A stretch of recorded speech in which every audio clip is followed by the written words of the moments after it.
साथियों, नमो बुद्धाय, जय भीम। आज हमारी टीम बामसेफ की बम्हरौली ग्राम रामगढ़ हरैया में आई हुई है। साथियों, आज एक मृत्यु भोज बहिष्कार तथा श्रद्धांजलि सभा का आयोजन किया गया बम्हरौली रामगढ़ हरैया में, जो सागड़ी तहसील में पड़ता है। साथियों, श्रद्धेय दीनानाथ प्रजापति के परिनिवृत्त पिताजी झिंगन प्रजापति जी के मृत्यु के उपरांत इस मृत्यु भोज बहिष्कार और श्रद्धांजलि सभा का आयोजन किया गया। साथियों, पूज्य भंते बोधानंद जी द्वारा इस कार्यक्रम को संपन्न करा।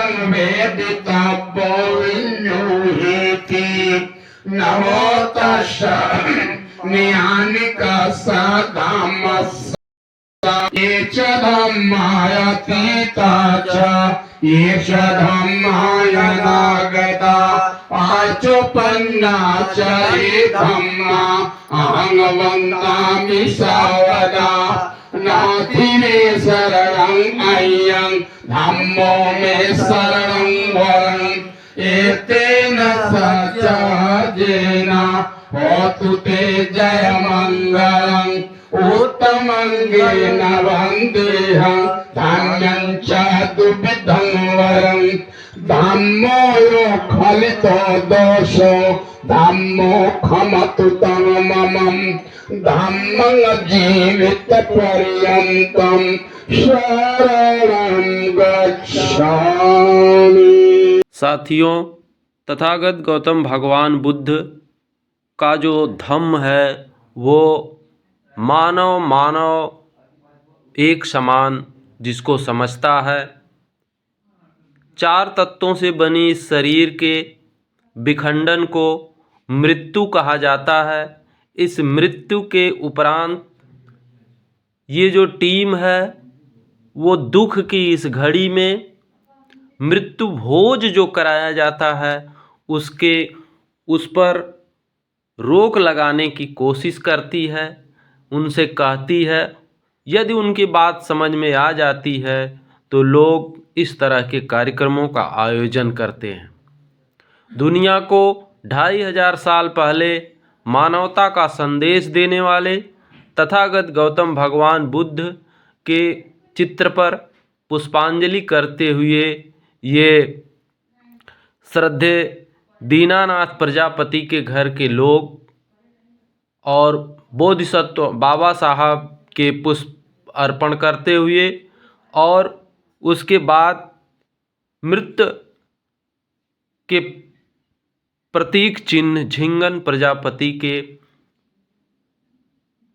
चित्र पर पुष्पार्पण करते हुए गांव के लोगों के द्वारा तथा घर के लोगों के द्वारा उनको श्रद्धांजलि दी गई और उनके कर्मों को याद किया गया कि आप आए, उसके बाद हमारे इस धरती पर हम लोग आए।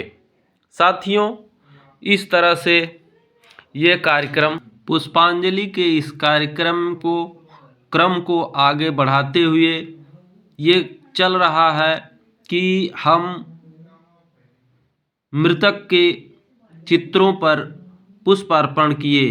ये है सिद्धार्थ कुमार जो सह संयोजक बामसेफ, और आप हैं चंद्रशेखर बौद्ध जो व्यवस्था को देख रहे हैं। इसके बाद आए हमारे बीच बामसेफ के सह संयोजक हरिश्चंद्र जी जो बाबा साहब और परिनिवृत्त झिंगन प्रजापति के चित्रों पर पुष्पार्पण करते हुए पूज्य भिक्षु संघ को पुष्प अर्पित करते हुए। आप हैं शशि कुमार सह संयोजक बामसेफ, और ये भी सभी लोग सरकारी कर्मचारी हैं, मेहनत करते हैं, धम्म के लिए चलते हैं। आप हैं आशीष कुमार सह संयोजक सगड़ी, और आप भी पुष्पार्पण कर रहे हैं तथा तथागत गौतम भगवान बुद्ध के बताए मार्ग पर चलने का काम कर रहे हैं। ये टीम दिन रात चल करके आप लोगों को नई नई तस्वीरें, नए नए जगहों पर जाकर लोगों को बताना, लोगों से सीख लेना, ये कार्यक्रम करते रहते हैं। साथियों, ये लोग तन मन धन से अपना सब कुछ दे करके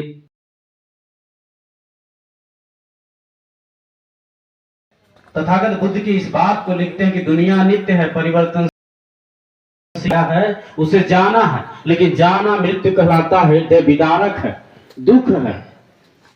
इस दुख की घड़ी में किस बात का हर्ष है? सामाजिक जो कुरीतियां, उस पर प्रकाश डालना चाहूंगा कि इस दुख के घड़ी में, दुखों में सबसे बड़ा दुख है प्रियजन का बिछड़ना। एक ठाट और है, साथ ही साथ बता दूं, 4 आर्य सत्य कारण है तो निवारण है, निवारण के लिए मार्ग दिया, बुद्ध ने मार्ग दिया। लेकिन दुखों में सबसे बड़ा दुख जो हृदय विदारक है, वो प्रियजन का जाना, जो हमारे बीच में नहीं रहे। आज ये दुख का विषय है। जो दुख आज परम सत्य दीनानाथ जी के परिवार को और इनको हो रहा है, वही दुख ये पूरे समाज को क्यों नहीं होता? प्रश्न ये है। इस दुख के घड़ी में किस बात का हर्ष हो जाता है कि एक बार दूध पर, एक बार घाट पे, एक बार तिरही पर, एक बार 3 पखिया, इस तरह से मांगा जाता है। ये समाज की कुरीतियां हैं और ये भारतीय संविधान लागू होने से पहले की थी। आज किस बात का आपकी मजबूरी है? तथागत बुद्ध की इस बात को भी मैं बताऊं। मैं चूंकि थाट पर ही बात करूंगा और इस विषय से विषयांतर भी नहीं होना चाहता हूं, क्योंकि विषयांतर होंगे तो विषय बड़ा लंबा हो जाता, तो विषय पे रखना चाहता हूं। बुद्ध कहते हैं, इसी विषय के संदर्भ में कहते हैं, किसी बात को इसलिए नहीं मानते, सदियों से चली आ रही परंपरा, किसी बात को इसलिए नहीं मानते। महापुरुषों ने कहा, किसी बात को इसलिए भी नहीं मानते हैं कि ग्रंथों में लिखा, किसी बात को तब मानेंगे जब तर्क की कसौटी पर कसेंगे, खरा उतरेगा, लोक कल्याणकारी होगा, मानव के हित में होगा, तब उस बात को हम मानेंगे। राम सेव के जिला सह संयोजक है, इन्होंने प्रकाश डाला, तमाम मिशनरी साथियों ने अपनी बात रखा। सदियों से चली आ रही परंपरा, जिसको अभी आपने प्रकाश डाला था, सती प्रथा। एक सती प्रथा का उदाहरण मैं दे दूं कि सदियों से चली आ रही परंपरा एक सती प्रथा थी। माताएं बहनें, जरा आप लोग ध्यान दीजिएगा कि पति के मर जाने के बाद पत्नी को जिंदा जला दिया जाता। कितना हृदय विदारक, कितना कष्ट होता है सुनने के बाद कि पति किसी कारणवश यदि नहीं रहा तो पत्नी का किस बात का कसूर है तो उसे जिंदा जला दिया जाता। बुद्ध कहते हैं इस विषय पर कि सदियों से चली आ रही परंपरा का निर्वहन इसलिए मत करिए, आपको करना ही नहीं है। सदियों से चली आ रही परंपरा यदि वो लोक कल्याणकारी है, मानव के हित में है, वैज्ञानिक है, संविधान लागू है, संवैधानिक उपक्रमों से यदि सामने रखता है तो बात मानिए, नहीं तो मानने की जरूरत नहीं है। मैं बूढ़े बुजुर्ग लोगों से पूछता हूं जो इस गांव या किसी भी गांव में गांव के विधि विधानों को जो समझते हैं और उसको करवा, व्यक्ति के मरने के बाद वो आते हैं ऐसे आसमान में, 2-4 लोग हमारे संरक्षक गांव के जो लोग हैं, अन्यथा मत लीजिएगा, ऐसे आसमान में देखते हैं, कहते हैं कि बाबू इतना दिन का बनावल विधान रहा, इतना दिन खातिर के लिखल है, अब चल गई ना, अब ऐसे ऐसे समाज का व्यवस्था है, परंपरा, और ऐसे ऐसे कह ढला, कैसे कैसे वही सर का मुंडन करवाला, चक्कू लेला, 13 दिन घर से बहिष्कृत रहा। ये परंपराओं का जो निर्वहन है, इसके संदर्भ में बुद्ध ने बहुत पहले, बाबा साहब ने बहुत पहले इस पे प्रकाश डाल दिया कि आप जरा सोच के देखिए कि ऐसे ऐसे करना है, किस बात का कसूर है। 13 दिन के लिए अभी वकील साहब बड़ा विस्तार से उसको बताए भी, वो बहिष्कृत हो जाता, 13 दिन बाहर रहता है, उसको दगिया भी कहा जाता है। ये बताइए कि जो पिताजी हमारे बीच में नहीं रहे, इनके बड़े बेटे जो मुखाग्नि देते हैं, उस कौन सा कसूर किए हैं, वो उनको दगिया समाज बना दिए, 13 दिन तक बहिष्कृत रहता। ये सदियों से चली आ रही परंपरा का केवल निर्वहन करते हुए ये समाज करता है। तो सदियों से चली आ रही परंपरा का निर्वहन करते हुए पिताजी दादाजी लोग जो आसमान में देखते हैं और कहते हैं कि बाबू ऐसे विधि का बनावल विधान रहे, इतना दिन खातिर लिखल रहे, अब ना रहना, ऐसे ऐसे कह गला, दूध कह गला, घाट कह गला, तिरही कह गला, 3 पखिया कह गला। तो मैं ऐसे बुजुर्ग लोगों से जो हमारे पिता तुल्य हैं, इन लोगों से एक प्रश्न करना चाहता हूं कि पिताजी, सदियों से चली आ रही परंपरा एक सती प्रथा था, यदि आपकी बेटी मर जा, आपका दामाद यदि मर जा, तो बेटी को जिंदा जला के मार देना पसंद करेंगे ना? सोचिए, केवल और केवल ये समाज सदियों से चली आ रही परंपरा का निर्वहन करते हुए करता, क्योंकि ये समाज जो बहुत doctor, master, engineer, professor, IAS बना बैठा है, वो तो खुद तार्किक है, वैज्ञानिक है, उसके बाद भी जानते हैं अब पूरा लाखों हजारों संगठन चल रहे हैं जो केवल और केवल बुद्धिज्म की बात करते हैं। करोड़ों संगठन चल रहे पूरे देश में। मैं यूनिवर्सिटी का प्रोडक्ट हूँ, बीएचयू से रिसर्च स्कॉलर, डॉक्टरेट हूँ। मैं उस आयशा के मूवमेंट को भी देखा, अम्बेडकरवाद के थाट को भी मैंने देखा, क्योंकि मैं एक संवैधानिक दार्शनिक हूँ। मैं थाट पर ही बात रखना चाहूंगा कि उसके बावजूद भी बुद्ध को मानने वाले, ललकार के बोलने वाले भी बुद्धिज्म को मानते नहीं। क्यों? केवल सदियों से चली आ रही परंपरा के क्रम में। बताना चाहता हूं, हमारे पिता तुल्य भाई समान यहाँ पे लोग उपस्थित हुए हैं, बंधु लोग।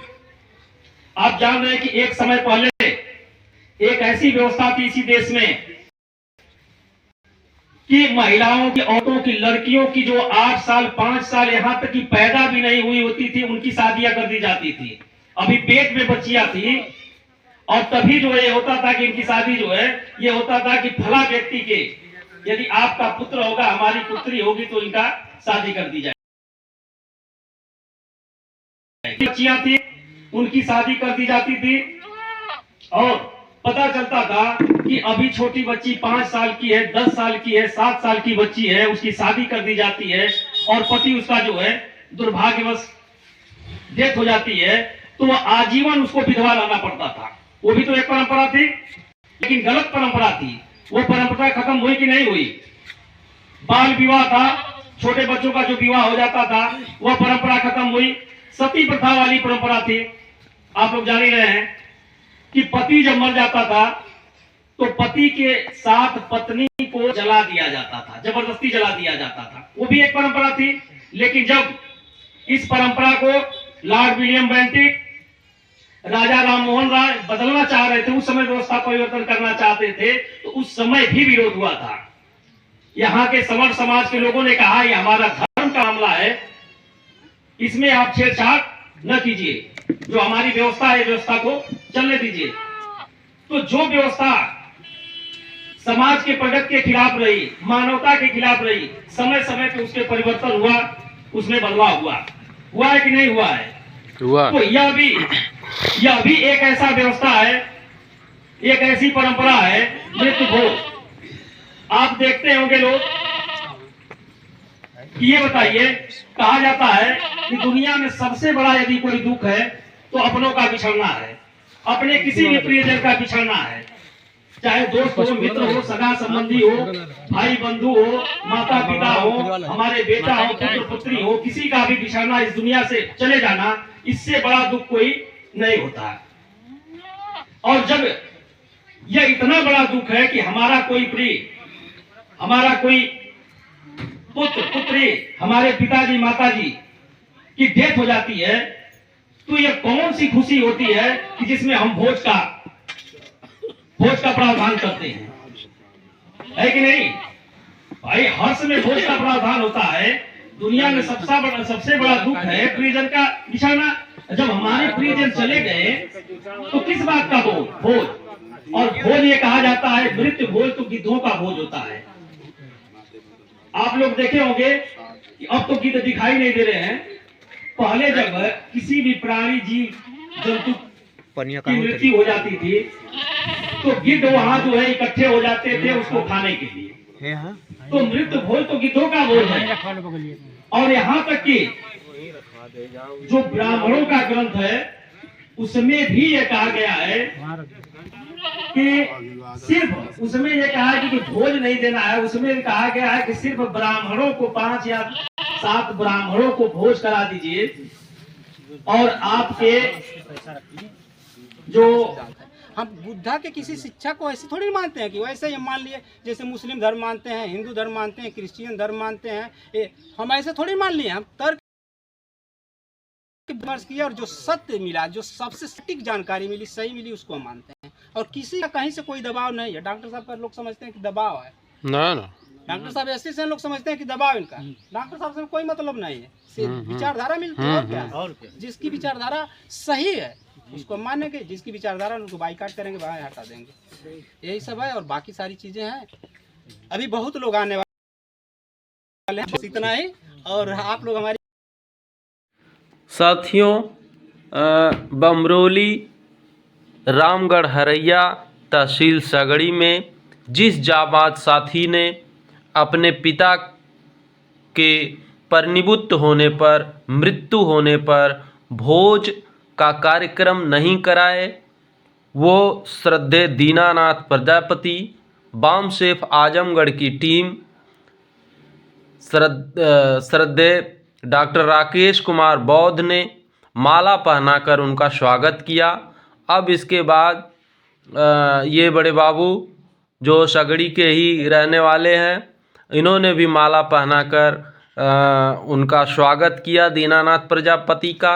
ये सिद्धार्थ गौतम सह संयोजक बामसेफ, इन्होंने भी स्वागत किया। और आप विजय बहादुर जी जो सगड़ी के बहुत ही अच्छे कार्यकर्ता हैं, इन्होंने भी दीनानाथ का फूलों से स्वागत किया। और ये हरिश्चंद बैंक के कर्मचारी हैं, आपने भी स्वागत किया। ये विनोद बौद्ध जो सह संयोजक बामसेफ, उनका स्वागत किया। ये लालचंद भारती सह संयोजक बामसेफ, जिन्होंने माला पहनाकर और हाथ मिलाकर उनका स्वागत किया। साथियों, ये इनके जाबाजी को हमारी टीम नमन करती है कि उन्होंने एक बहुत बड़े काम के लिए फैसला लिया, बहुत बड़ा फैसला लिया। और ये सबके करता धरता चंद्रशेखर बौद्ध जी, जिन्होंने बहुत ही मेहनत से इस कार्यक्रम को सफल बनाया, शशि कुमार, इन्होंने भी दीनानाथ का स्वागत माला पहना कर किया। और ये आशीष भी माला पहना करके उनका स्वागत किया। साथियों, ये स्वागत की कड़ी में इसलिए हम आपको बताना चाहते हैं कि वास्तविकता है समाज से लड़ना, समाज से किसी कुरीत को, किसी भी कुरीत को ख़त्म करना बहुत बड़ा काम होता है। वो समाज का सबसे बड़ा अगुवा होता है। समाज के द्वारा उसे ताने बहुत दिए जाते हैं, लेकिन उसके बाद भी श्रद्धेय दीनानाथ प्रजापति ने एक इतिहास लिखा है अपने क्षेत्र में। उस इतिहास में इनका नाम गिना जाएगा। जिस प्रकार से आपको वक्ताओं ने बताया कि सती प्रथा खत्म हुई, विधवा विवाह चालू कराया गया और बाल विवाह खत्म किया गया, उसी प्रकार से कोशिश रहेगी कि मृत्यु भोज भी खत्म करा दिया जाए, जिससे इसमें ये